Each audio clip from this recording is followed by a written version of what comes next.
I'm Sarah Weiler, founder of Contemporary Education, an educational services company dedicated to transforming education to meet the challenges of the 21st century. This video is part of a series I'm doing about how to design play-based projects, and I'm organizing this series along 4 key organizational factors: time, space, resources, and relationships. This video will be about how to organize space in the design of play-based projects.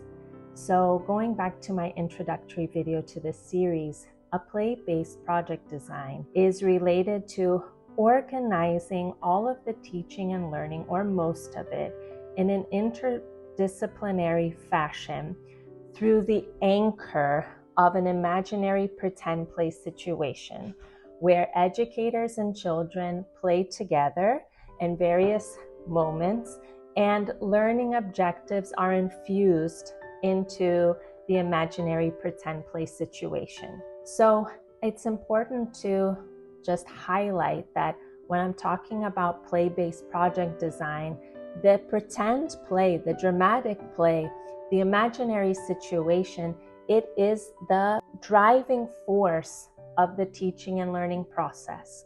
So it's through that organization of the pretend play situation that learning objectives and content skills and the curriculum are worked on with children, and that the educator acts as children's more experienced play partner. In this video, talking about the organization of space and designing play-based projects, I'm going to talk about 3 principal spaces: the preparation space, the play space, and the discussion and sharing space.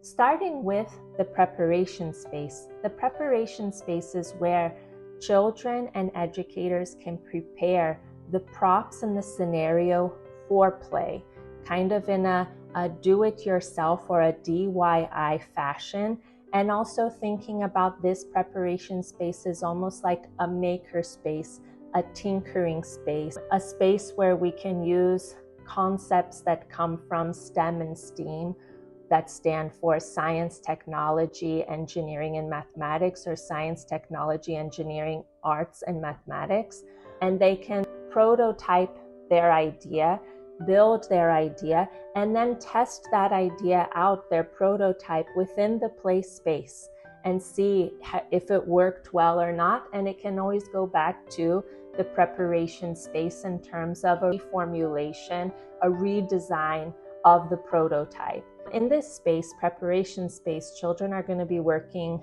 with a lot of arts materials, a lot of building materials like cardboard, and they're going to be able to create the scenario and props around the imaginary pretend play space, so that it's something that they understand what those items, those objects within the space, what their meaning is, what they stand for, and also how they can be further innovated upon, how they can make better, perhaps to make it more user-friendly, or to make it more environmentally sustainable, or to make it more socially just.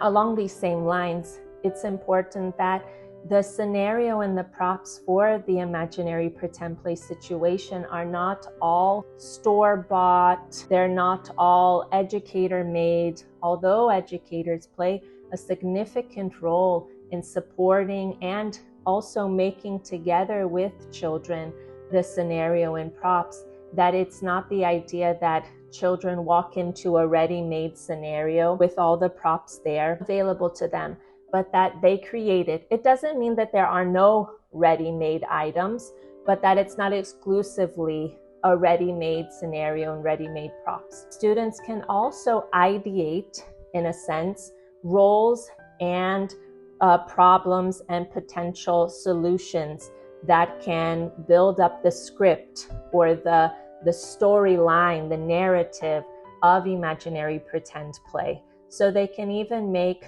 what some authors have called a play plan, and they can draw or write, or even the teacher can write for them, be their scribe, of some ideas that they have, that they already think about how they're going to engage in pretend play before actually moving into the play space.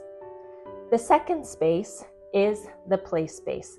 The play space is where the scenario and props have been organized and children and educators are taking on a role and building up a script together through the way that they make offers or they initiate ideas and others build on top of those ideas. The play space is where educators and children should spend the majority of their time. This space can be separate from the preparation space, or it can be in the same physical space, just switching it out. One moment is for preparation, another moment is for the play space, depending on what the physical space and how large or small it is that you have to work with. And they can also be happening simultaneously. Some children are working in the preparation space and some educators and children are in the play space. So it's something that can be modified to each setting and for the purposes that the educator has in the different moments. So speaking about this joint play space, it is, like I said before, a space for testing out prototypes from the preparation space of the scenario and props. It's the space for testing out ideas about roles and potential problems and solutions within the narrative scripts of the imaginary pretend play situation. And it's also a space for improvisation and this kind of building process. But within that, the educator has the specific role of bringing up different conceptual ideas, questioning some of children's conceptual ideas, and bringing up some problems that are incomplete for the children to think about how to solve them. Now, the third space is going to be this space for discussion and sharing.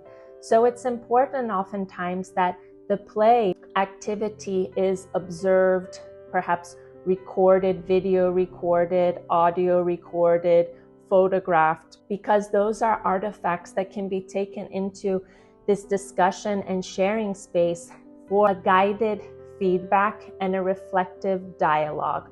So engaging children and thinking about, why did you choose to act in this way? And how did your friend respond to that offer, to that action that you made?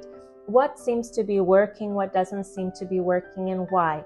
How does our play of going to the grocery store, for instance, compared to the books we've been reading about going to the grocery store, or the field trip that we had to the grocery store? How does one thing inform the other? The real life experiences with the imaginary pretend play activity.